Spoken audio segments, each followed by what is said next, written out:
Market में फटाफट हम लोग देखते हैं क्या तस्वीर बन रही है। मिड कैप आज एकदम फ्लैट, लेकिन बैंक निफ्टी 400 पॉइंट ऊपर 46,940 पे पहुंच गया है। आपके सवाल जवाब लेंगे और जवाब देंगे प्रकाश गाबा सर। गाबा सर नमस्ते। क्या आज एक बड़ी तेजी बैंक निफ्टी में एक्सपेक्ट की जाए? बैंक निफ्टी अच्छा है, इसलिए तो निफ्टी को गिरने नहीं दे रहा है। अगर बैंक निफ्टी वीकनेस आती तो निफ्टी और गिरता, लेकिन आज शायद निफ्टी सपोर्ट करे तो मार्केट एक अप मूव मिल सकता है। लेकिन बैंक निफ्टी एक यहाँ पर जो अभी ट्रेड कर रहा है 47,030 के आसपास, ये मैं फ्यूचर्स की बात कर रहा हूँ, यहाँ पर थोड़ा रेजिस्टेंस है, यहाँ पर थोड़ा रुक सकता है। लेकिन आज का ट्रेड बहुत बढ़िया था ऑन द अपसाइड, लेकिन ट्रेंड इंटैक्ट है, कॉम्प्रोमाइज नहीं। It's just by and hold. Nifty में एक शायद एक ट्रेड बनता है on the long side futures में। ये जगह अच्छी है बाउंस करने की, अगर बाउंस करता है तो yes, up move is on. अब मूव ऑन है। बैंक निफ्टी ज़्यादा स्ट्रॉन्ग दिख रही है। यहाँ पे एडवांस डिक्लाइन भी काफ़ी फेवरेबल है, बावजूद इसके कि मिड कैप आज एकदम फ्लैट है, लेकिन फिर भी 1250 शेयर मजबूती के साथ कामकाज कर रहे हैं। 923 में कमज़ोरी है। फटाफट सवाल जवाब श्रृंखला शुरू करते हैं। संजय दत्ता मेरे साथ जुड़ रहे हैं कलकत्ता से। संजय जी नमस्कार, पूछिए सवाल अपना। नमस्कार। मेरे पास बिरला सॉफ्ट है 55 रुपीज पर 300, और मैं इसे लॉन्ग टर्म के लिए होल्ड करना चाहता हूँ। क्या ये 1000 जा सकता है? 1000 जा सकता है, 820 तो पहुंच ही गया है। गावा सर लॉन्ग टर्म के लिए क्या 1000 जा सकता है? ये बिल्कुल जा सकता है, क्यों नहीं जा सकता। लेकिन शॉर्ट टर्म में थोड़ी वीकनेस है, थोड़ा फटीग है, इसलिए थोड़ा नीचे आ जाएगा तो घबराइएगा मत। ट्रेड करा है 819 में, लेकिन बहुत वक्त दीजिए, 1000 में चला जाएगा। लक्ष्य तो 1000 का है इनका, जाएगा बिल्कुल, वक्त लगेगा उसके लिए। Yes, it's Bible. तो अगर साल डेढ़ साल रोके तो ये 1000 रुपये भी जा सकता है। संजय जी आप उसको होल्ड करिएगा। अगला सवाल है चरण सिंह का, मानिश सर से जुड़ रहे हैं हमारे साथ। चरण सिंह जी नमस्कार। नमस्कार नीरज सर। बताओ जी क्या मदद हो? मदद सर, रेन इंडस्ट्रीज कुछ टाइम पहले फोन किया था मैंने CNBC पे, तो उन्होंने कहा था कुछ 1 महीने बाद बात करना। अब क्या करना है इसमें? यार बढ़ गया दाम आपका, 212 हो गया। जी सर। गावा जी रेन इंडस्ट्रीज में क्या करना है? 212 हो गया। होल्ड करना चाहिए बिल्कुल। अब भी तेजी है, थोड़ा स्ट्रेच है तो अनस्ट्रेचिंग हो सकती है। इनका नजरिया ऊपर है, अगर नजरिया लंबा है तो होल्ड कीजिए, नजरिया शॉर्ट टर्म का है तो प्रॉफिट बुक कर लीजिए। लेकिन ट्रेंड इंटैक्ट है, कॉम्प्रोमाइज नहीं हुआ, अप मूव ऑन है रेन इंडस्ट्रीज। रेन इंडस्ट्रीज में अप मूव है भाई, इसको होल्ड करके चलिए चरण जी। और कितना होल्ड करेगा बस सर? 2-4 महीने होल्ड रखें इसको? क्या रखना चाहिए, बिल्कुल मेरे हिसाब से रखना चाहिए। Nothing to worry, should be kept. Okay Charan ji, और कोई सवाल? नहीं सर, यही था बस। Okay perfect. अगला सवाल जर्नैल सिंह करनाल से जुड़ रहे हैं। जर्नैल सर बताइए। वाजपेयी जी, गाबा जी नमस्कार। जी नमस्कार। मेरे सर 2 सवाल हैं। एक तो फाइन ऑर्गेनिक 4620 में 200 शेयर, और नवीन फ्लोरिन 3640 में 200 शेयर, क्या करें सर? फाइन ऑर्गेनिक आपने बहुत मतलब एकदम टॉप पे जाके लिया। एक एक करके लेते हैं। गावा सर फाइन ऑर्गेनिक, हाँ कुछ कहना चाह रहे थे क्या आप जर्नैल जी? सर दोनों गए तो इससे ऊपर थे, बेचे नहीं। पर क्यों नहीं बेचे? बस और ऊपर जाएगा इसलिए नहीं बेचे ना। जी जी। कोई बात नहीं। 4620 की खरीद है भाई जर्नैल जी की। सर क्या करें फाइन ऑर्गेनिक में?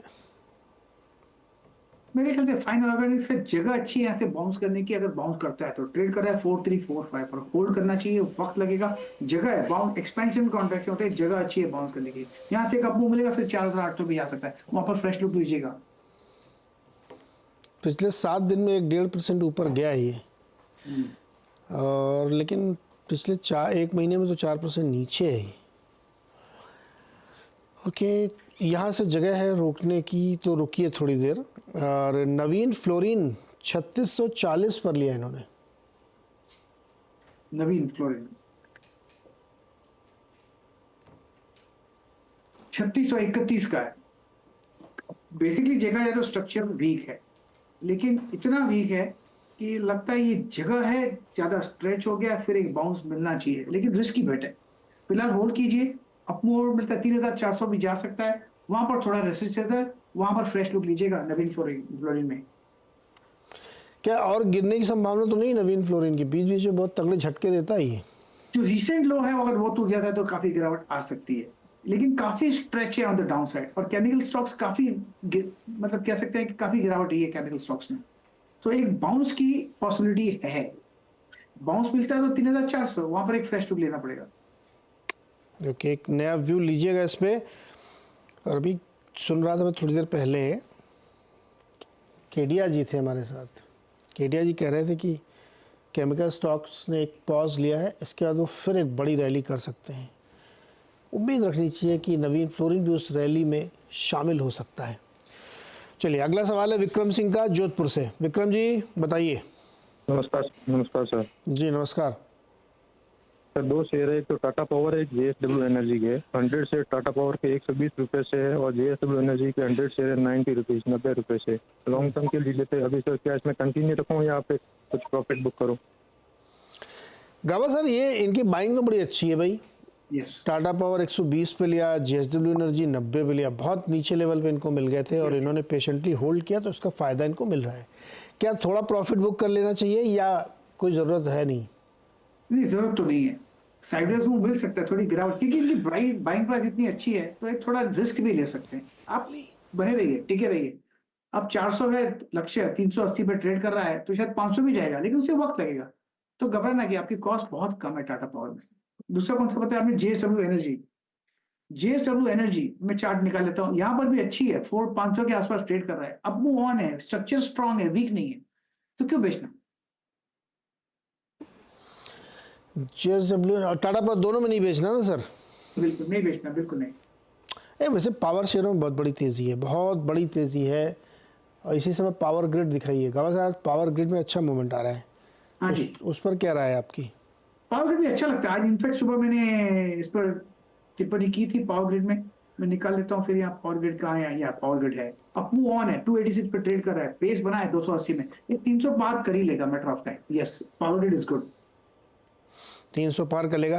कहा था जी एंटरटेनमेंट में 4% की तेजी और 186 पे आ गया। इसमें दर्शकों को बता दें खबर ये छपी अखबारों में कि एक बार फिर जी और सोनी के बीच कोशिश हो रही है। अब कितनी सफल होगी कहना मुश्किल है। टाइम दिया गया 48 घंटे के अंदर जी अपना रिप्लाई करे, नहीं तो फिर बात अलग हो जाएगी। और 12 मार्च को इसके एनसीएलटी में सुनवाई भी है।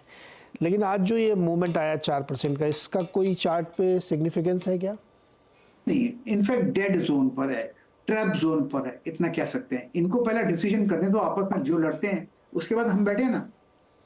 अगर ऊपर जाएगा तो खरीदेंगे, नीचे जाएगा तो बेचेंगे। फिलहाल इग्नोर कर दीजिए, चूंकि खबर पे कभी रिएक्ट होता है। कब सर एक व्यक्ति आने वाला था फेडरल बैंक में, फिर वो नहीं आया, मणियन साहब।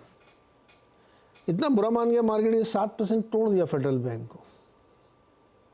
लेकिन फेडरल बैंक में मुझे ध्यान है मैंने मार्क किया था स्टॉक को अराउंड 150 के आसपास, एक बाय सिग्नल मिला था, फिर 165 पे चला गया। हाँ, अब वापस सपोर्ट जोन पे आ गया है। अब देखिए क्या होता है, सपोर्ट जोन पर है तो यहाँ से फिर एक अप मूव मिल सकता है।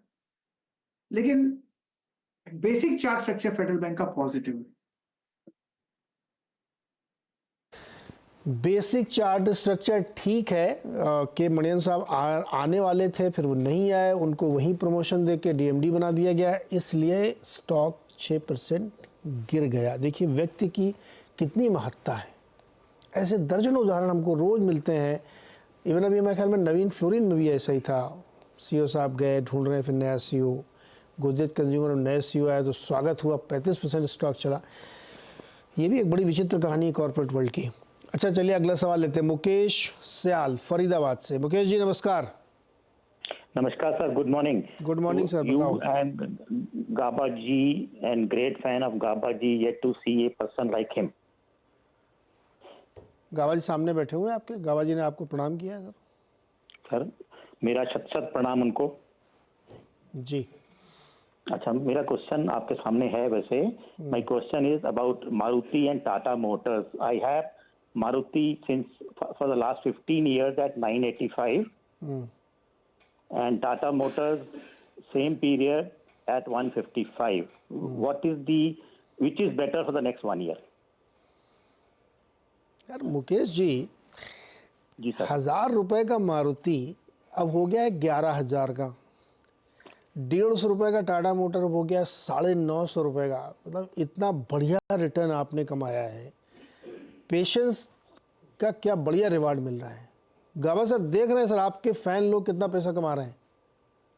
मुकेश जी ने ना कमाल कर दिया। ये एग्जाम्पल है बाकी इन्वेस्टर्स के लिए, ट्रेडर्स के लिए। देखिए अगर आप रुकते हैं तो कितना बढ़िया रिटर्न बनता। आप ₹1000 का मारुति 11,000 से ऊपर 11,500 का है। क्या करें, एक साल और रोकें भी? बिल्कुल रखना चाहिए, सोचना भी नहीं चाहिए। बिल्कुल स्टे लॉन्ग, जब तक पैसे की जरूरत नहीं है तो पड़ा रहे, और जब पैसे की जरूरत होगी तो उस समय निकाल दीजिएगा, वरना होल्ड। दोनों ही अच्छे स्टॉक है, विकल्प दोनों अच्छे हैं। मन में एक जरूर बात होगी कि यार 55 ही क्यों लिया था, 550 ले लेते। ऐसा लग रहा है मुकेश जी आपको? सर अब लग रहा है ऐसा। अब लग रहा है ना कि अगर 550 लिए होते तो ये बताओ कितना बढ़िया पैसा बनता। 55 ही लिए, टाटा मोटर 250 की जगह 2,500 लेते। खैर ये ज़िंदगी ऐसे ही चलती है, हमेशा सब कुछ नहीं हो सकता आपके मन से। लेकिन बधाई हो आपको, आपने बहुत अच्छा इन्वेस्टमेंट किया, और सबसे बड़ी बात है आप धैर्य के साथ रुके रहे और उसका रिवार्ड आपको मिल रहा है। तो अभी भी होल्ड करिए, क्योंकि दोनों अप मूव में है। टाटा मोटर्स तो खैर बहुत ही ज़्यादा अप मूव में है, और मारुति भी लगातार ऑटो सेक्टर में तेज़ी बनी, तो कोई ज़रूरत नहीं बेचने की, इस पर रुकना चाहिए आपको। अगला सवाल है योगेश गोयल का, पलवल हरियाणा से। आज हरियाणा के लोग बहुत जुड़ रहे हैं भाई, हरियाणा दिल्ली। योगेश जी बताइए। नमस्कार सर। नमस्कार जी नमस्कार सर। मेरे पास IDFC फर्स्ट बैंक के शेयर है 1092 के रेट पे, और MIC इलेक्ट्रिकल है 550 शेयर 41 रुपए के रेट पे, और सिगाची इंडस्ट्री है 1000 शेयर 41 रुपए के रेट पे। ओके, क्या करना चाहिए? जी सर। क्या करना क्या चाहते हो आप? सर मैंने तो लंबे समय के लिए छोड़ रखे हैं, कि आप बताएं कि इसमें क्या करना चाहिए। मतलब 5-1 साल तक का अपना व्यू है इसमें। तो 5 साल तक कोई चिंता नहीं, पड़े रहेंगे। पड़े रहे सर, और खरीद सकता हूँ IDFC फर्स्ट बैंक तो मैं। क्या सर, IDFC फर्स्ट बैंक 92 रुपये में लिया है 1,000 शेयर। 5 साल तक कोई चिंता नहीं, आप कहोगे तो और भी खरीद लेंगे। IDFC first bank, yes, nothing to worry. 5 साल के लिए तो सब मार्केट यहाँ से ऊपर ही है, तो यहाँ से कुछ भी स्टॉक ले लो 5 साल के लिए, मेरे ख्याल से जो फंडामेंटली स्ट्रांग हो, आप मुनाफा कमाओगे। IDFC बैंक सपोर्ट जोन के आसपास ट्रेड कर रहा है, मेरे ख्याल से होल्ड करना चाहिए। और भी खरीदें क्या, और ले लें थोड़े? ले सकते हैं, उसमें क्या, buy on dips IDFC first bank. और क्या, आप ट्रेड कर रहा है करीब 81 के आसपास, सपोर्ट जोन है। 5 साल का नजरिया तो बहुत ही अच्छा। भाई ठीक है, नीचे गिरे तो और ले लीजिएगा। आप दूसरा स्टॉक बताइए। MIC electronics. MIC electronic, number बताऊं मैं? नहीं है, मिल गया मुझे। Okay. ये स्टॉक में वॉल्यूम बहुत कम होते हैं, आज सर्किट डाउन है। हाँ 3 दिन सर्किट अप था। जो सर्किट के स्टॉक है उसको तरीका एक ही है तरीके ट्रेड करने का, जब ऊपर सर्किट मिलता है तो बेचिए, लोअर सर्किट में खरीदिए। अब काफी भागा है फ्रॉम 40 टू करीब 60, 54, सर्किट डाउन है। एक्चुअली मैं इसको अवॉइड करता है स्टॉक। भाई गोयल साहब थोड़ा अवॉइड करिए इसको। एक और इनका है सिगाची इंडस्ट्रीज, इगर्शी मोटर्स था पहले ना। 543389। 543389, 543389, हाँ सिगाची। यस, ये रिसेंट लिस्टिंग है। 60 का एक जहाँ ओपनिंग हुआ था, लिस्टिंग हुआ था, उसके ऊपर ट्रेड करा है। ठीक है, होल्ड करना चाहिए। 52 का स्टॉप लगाइए और continue holding it. Sigachi. Okay Yogesh ji, IDFC first bank आप ऐड भी कर सकते हैं डिप पे। MIC को अवॉइड करिए और सिगाची को होल्ड करिए। ये आपके लिए राय बन के आ रही है। अगला सवाल है V पाल आगरा से। पाल साहब बताइए। कौन सा, डीमार्ट? अरे पाल साहब का फोन ही कट गया। नहीं, कौन सा डीमार्ट? नहीं, V पाल उनका नाम था। अच्छा, तो पाल साहब का लेकिन फ़ोन कट गया है। अब ओके। दोबारा ट्राई करने की कोशिश करते हैं। इस बीच गाबा सर, आज प्रॉपर्टी शेयर्स में थोड़ी रौनक लौटी। कल अच्छी पिटाई हो रही थी। गोदरेज प्रॉपर्टीज 2330 पर है, कैसा लगता है आपको ये? देखिए, गोदरेज प्रॉपर्टीज मैंने आज सुबह क्लाइंट्स को रेकमेंड किया है, अप ऑन है। 2300 बहुत ही स्ट्रॉन्ग सपोर्ट जोन है, थोड़ा वक्त दीजिए, 2400 चला जाएगा, और भी हाई जोन देखेंगे गोदरेज प्रॉपर्टीज। अपमूव में पॉज है और आज अपमूव शुरू हुआ है, ये मोमेंटम कंटिन्यू रहेगा गोदरेज प्रॉपर्टीज में, तो इट्स होल्ड। क्लाइंट्स को रेकमेंड किया हुआ डिस्क्लोजर। गाबा सर, 2 शेयर सरकारी वाले SJVN और LIC पे आपकी क्या राय है, दोनों शेयर पे? SJVN एसजेवीएन मुझे लगता है मेरे ख्याल से होल्ड है, थोड़ी गिरावट आई है क्योंकि बहुत फास्ट दौड़ा था। सपोर्ट 100 के आसपास है, वहां से एक सपोर्ट मिला है, जब तक 100 के ऊपर है आई थिंक इट्स होल्ड। रही बात एलआईसी, ये तो मोदी साहब का इसमें रिकमेंडेशन तो नहीं है, पूरा जोर लगा हुआ है। 1038 पे ट्रेड कर रहा है, 39 पर कंटिन्यू होल्डिंग इट, 1000 नहीं ब्रीच करेगा, वहां पर स्ट्रॉन्ग सपोर्ट है, continue holding it long term. Breach बोला। ओके, मेरा नाम संजय है, मैं दिल्ली से हूँ। मैंने BEL यानी भारत इलेक्ट्रॉनिक्स के 300 शेयर लिए हैं 175 पर। 5 साल तक होल्ड कर सकता हूँ, इस लेवल पर और ऐड कर सकता हूँ, कृपया सलाह दें। गाबा जी बताइए। बिल्कुल होल्ड करना चाहिए, नथिंग टू वरी। 189 पे है, कहां तक जाएगा कहना मुश्किल है, लेकिन BL उड़ रहा है, यस ये कह सकते हैं। ओके, वो दूसरा सवाल है, नमस्कार, मेरा नाम विकास कुमार है और मैंने अंबुजा सीमेंट के शेयर ले रखे हैं 585 के भाव पर। 225 शेयर हैं, क्या इनको सेल कर दूं या शॉर्ट टर्म के लिए होल्ड करूं? होल्ड करना चाहिए, शॉर्ट टर्म के लिए, मीडियम टर्म के लिए, लॉन्ग टर्म। बढ़िया स्टॉक है, 582 पर ट्रेड करना है, सपोर्ट जोन करीब 500 के आसपास है, तो ऑल टाइम फ्रेम पे ये स्टॉक बढ़िया है। मेरे ख्याल से medium to long term hold करना चाहिए अंबुजा सीमेंट। होल्ड करना चाहिए। अगला सवाल हडको पे है, ये स्टॉक 4 गुना हो गया है, क्या अब भी इसमें दम बाकी है, मैं क्या करूं? होल्ड ही करना चाहिए, जब 4 गुना हो सकता है तो मतलब स्ट्रॉन्ग ही हुआ है, ट्रेड कर रहा है 195 के आसपास, थोड़ा स्ट्रेच है, अनस्ट्रेचिंग होती है तो बाइंग का मौका है, कंटिन्यू होल्डिंग इट को। ओके, तो ये था आज के सवाल जवाब का सिलसिला। गाबा सर, बहुत बहुत शुक्रिया जुड़ने के लिए और दर्शकों की मदद करने के लिए। बहुत सारे सवाल हमने आज एड्रेस करने की कोशिश की है। अब एक और सवाल है जो बाजार का सबसे बड़ा सवाल है इस वक्त, HDFC बैंक। बहुत दिन बाद शशि जी का हम लोगों ने एक इंटरव्यू देखा गोल्डमैन सैक्स के जैन साहब के साथ। क्या है उसमें, क्या निकला, कैसे कॉन्फिडेंस बाजार में आया और 1.5% स्टॉक ऊपर है, ये सब बताएंगी हर्षदा जी। क्या निकला उसमें? तो कल के एनालिस्ट मीट में जो दो तीन चीज़ें उन्होंने हाईलाइट की है। पहले तो थर्ड क्वार्टर के बाद जो स्टॉक की धुलाई हुई है उस पर उन्होंने कहा कि थर्ड क्वार्टर एक इंडिकेटर नहीं है कि बैंक की आगे की फ्यूचर ग्रोथ कैसी रहेगी। उन्होंने कहा है कि देखिए HDFC बैंक और HDFC के साथ मिलने के बाद जो मर्जर हुआ है तो उस लिहाज से जो लोन ग्रोथ है कंबाइंड एंटिटी की काफ़ी ज़्यादा दिख रही है। ऐसे में ये एक ट्रिगर कर रहा है नीड को कि इस पर्टिकुलर बैंक को अब आगे जाकर कुछ फंड्स रेज करने पड़ेंगे। कुछ इनके बॉन्ड्स मैच्योर हो रहे हैं, उसके लिए भी इनको दरअसल फंड रेज की ज़रूरत होगी। सस्टेनेबल डिपॉजिट्स उस लिहाज से उनको रेज करने पड़ेंगे। बेसिकली मकसद यही है, क्योंकि आपको याद होगा इस बारी वो LDR LCR में जो डिफरेंस था वो काफ़ी अटपटा था, उसमें काफ़ी बदलाव देखने को मिला। अब उसे बैलेंस करते हुई बैंक दिखाई देगी। इसीलिए उन्होंने मेंशन किया है कि यहाँ पर अब फोकस यही है कि healthy incremental loan deposit ratio और LCR को बैलेंस करना है। हालांकि बैंक ये भी कहता है कि टाइट लिक्विडिटी एनवायरनमेंट में वो हाई कॉस्ट डिपॉजिट्स को बिल्कुल चेज नहीं करने वाले हैं। तो ये कुछ हाइलाइट्स निकल कर आई हैं, लेकिन बेसिकली जो इतने जख्म दिए हैं पोर्टफोलियो में HDFC बैंक ने उस पर कुछ मलहम लगाने का काम है। नीरज जी, इसमें आपने एक चीज़ सुनी होगी कि कोई कुछ नया नहीं है, जो उन्होंने Q3 के बाद बोला था वही रीइटरेट किया है। बस एक और ऑफ कोर्स एडिशनल चीज़ कही कि देखिए हमारे कुछ बॉन्ड्स मैच्योर होंगे, उसके लिए हमें फंड रेज करना पड़ेगा, लेकिन कॉन्शियसली अब वो अपने डिपॉजिट ग्रोथ को बढ़ाने की कोशिश करते हुए दिखाई देंगे। इसमें अच्छी बात है कि कोई होप बिल्ड नहीं की उन्होंने। हाँ, या कोई ऐसा नीजर रिएक्शन, हाँ मैं तो ऐसा कर दूंगा, ऐसा कुछ नहीं किया उन्होंने। नहीं, ऐसा कोई लंबे डींगे नहीं मारे, लंबी डींगे नहीं मारी और गलत फहमी किसी को ना हो, ये नहीं बोला। एक सवाल मुझे ये बताइए कि ये कह रहे हैं कि मैं हाई कॉस्ट डिपॉजिट नहीं चेज करूंगा, तो रेट कट का इंतज़ार करना चाहिए। अब रेट कट यहाँ से कम 3 महीने 4 महीने आगे, जून से पहले तो कोई बात ही नहीं कर रहा है। तो मान लो दिसंबर नहीं और पहले अक्टूबर नवंबर तक, क्योंकि US में जून से पहले कट नहीं होगा। हाँ। उसके बाद ही हम करेंगे। तो रफली यहाँ से 6 to 8 मंथ हैं अपने यहाँ रेट कटने में। 6 से 8 महीने तक कैसे मैनेज करेंगे लिक्विडिटी है? ये नहीं, तो उन्होंने वही कहा है कि अगर ज्यादा लिक्विडिटी टाइट होती तब हम हाई कॉस्ट डिपॉजिट नहीं रेस करेंगे। अभी उतनी टाइट नहीं है लिक्विडिटी, अभी तो लिक्विडिटी की सिचुएशन ठीक है।